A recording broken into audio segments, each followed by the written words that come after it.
Bonjour, dans cette vidéo, nous allons découvrir les différents menus de l'application Osmand. Cette vidéo est réalisée en deux parties. Une première partie où nous découvrirons les menus des paramétrages généraux d'Osmand et une seconde partie où nous détaillerons les menus plus spécifiques à l'utilisation et à la navigation.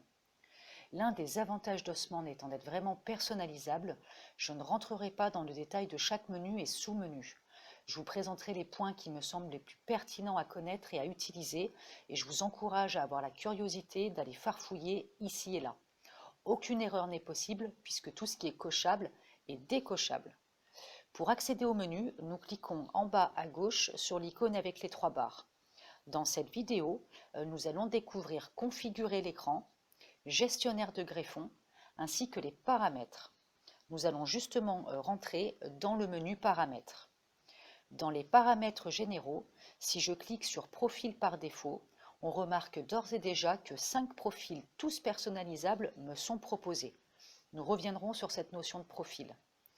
Nous retrouvons dans ce menu paramètres les possibilités d'orientation de carte et d'écran, pour ma part orientation dans le sens du déplacement. En descendant dans ce menu, il est intéressant de noter le dossier de stockage. C'est l'emplacement où devront être mis vos imports de fichiers si vous importez manuellement, et c'est là que seront stockés vos enregistrements en live d'itinéraire. N'aimant pas l'affichage de messages au démarrage de l'application, je coche « N'activer aucun message au démarrage ». Également, j'ai coché « Activer le suivi de ma position, animer ma position lorsque je navigue ». Revenons un cran en arrière et sélectionnons le menu « Profil ». Alors moi, il est en anglais, c'est le seul, sûrement un petit bug. Tous ces profils sont entièrement personnalisables. Pour cela, je clique sur les trois petits points. En descendant, trois menus me sont proposés. Configurer la carte, c'est personnaliser les informations qui concernent directement la carte et qui s'afficheront sur ma carte. Configuration, c'est configurer l'apparence de mon écran pour le profil sélectionné. Et paramètres de navigation, ils portent bien leur nom. C'est par exemple choisir que sous le profil voiture, alors je veux éviter les autoroutes. Nous allons rentrer ensemble dans chacun de ces trois menus. Donc configurer la carte, je vous le disais, c'est personnaliser l'ensemble des informations qui ne vont concerner que la carte. Par exemple, si j'appuie sur les trois petits points de surcouche des points d'intérêt, alors j'ai la possibilité de m'ajouter comme information sur ma carte, par exemple, les stations essence. Si je souhaitais une sélection multiple, sélectionner plusieurs de ces items, je clique sur les flèches en bas à gauche et là, alors, je pourrais sélectionner autant d'items que je le souhaite. Nous allons cocher pour l'exemple station essence et je valide. Et on remarque donc sur la carte sur mon écran, des icônes présentant une pompe à essence sont désormais présents. Dans ce même menu, je peux également, en descendant, modifier le style de ma carte. Nous sommes ici sur un fond de carte off-road. Nous pourrions par exemple choisir le profil par défaut qui est Osmand. Et l'on remarque que l'affichage, l'apparence de ma carte vient donc de modifier. Il est à noter également une dernière chose importante. Vous le voyez, courbe de niveau et ombrage du relief sont activés par défaut. Cependant, cela est trompeur car nous n'y avons accès que via la version payante ou en achetant le greffon concerné. Je reviens à la fin de cette vidéo sur la notion de greffon. Retournons dans le menu où nous étions. Configuration du profil. Donc, paramètres, Application Profiles. Nous allons voir notre menu. Nous étions précédemment dans configurer la carte. Allons voir désormais le menu configuration. Donc le menu configuration, je le répète, c'est configurer l'apparence de mon écran lorsque je serai sur le profil sélectionné. En l'occurrence, on le voit en haut sur mes icônes, c'est bien mon profil voiture qui est souligné. Je peux par exemple activer la boussole. Cela signifie qu'à chaque fois que je serai en navigation sous le profil voiture, alors une icône boussole apparaîtra à l'écran. Retournons en arrière dans notre menu.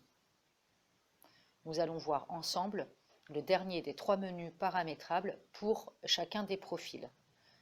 Nous allons donc voir les paramètres de navigation. Je vous le disais, cela ne concerne purement et uniquement que les paramètres de navigation. Je peux par exemple décider que sous le profil voiture, alors je veux éviter toutes les autoroutes, toutes les routes à péage et je valide par OK. Sortons du menu paramètres, retournons dans notre menu principal et allons ce coup-ci dans le menu configurer l'écran. On se rend compte que c'est tout simplement le raccourci de notre menu Profil, Configuration que nous avons découvert juste avant. Souvenez-vous, celui où j'ai demandé à l'application sur le profil Voiture de m'indiquer une icône de boussole à chaque fois que je serai en navigation. Ici est donc un raccourci.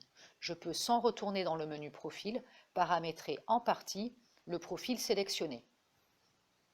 Grâce aux icônes d'en haut, je peux bien entendu passer d'un profil à un autre pour le paramétrer en partie. Il me faudrait retourner dans le vrai menu Application Profil pour paramétrer dans son intégralité un autre profil. Et pour terminer cette première phase de découverte, un rapide mot sur le menu Téléchargement, donc gestionnaire de greffons. Un greffon, c'est finalement une fonctionnalité supplémentaire, gratuite ou non, que nous pouvons décider d'activer. Dans ce menu, nous pouvons activer par exemple les cartes en ligne. Cela me permettra d'avoir accès à prémanipulation et même hors ligne à d'autres fonds de cartes. Également, je vais choisir d'activer l'enregistrement d'itinéraire. Grâce à ce greffon enregistrement d'itinéraire, retournons sur mon menu, sur ma page principale. On remarque en haut à droite l'apparition d'un bouton GPX. Eh bien, ce bouton me permettra par un simple clic de déclencher, mettre en pause ou arrêter l'enregistrement en live de mon déplacement. Je vais donc retourner dans mon menu gestionnaire de greffons et nous l'avons évoqué précédemment, le greffon courbe de niveau. Je le répète, bien que coché activé dans ma configuration de carte, c'est une fonctionnalité payante, disponible soit via la version payante d'Osmond, soit en achat à l'unité. Pour information, le prix du greffon semble différent de quelques dizaines de centimes d'euros selon que l'on soit sur Android ou sur iOS. Voilà, vous savez désormais paramétrer l'application Osmond. Pour être informé des prochaines vidéos, cliquez sur le bouton s'abonner et on n'oublie pas de liker la vidéo.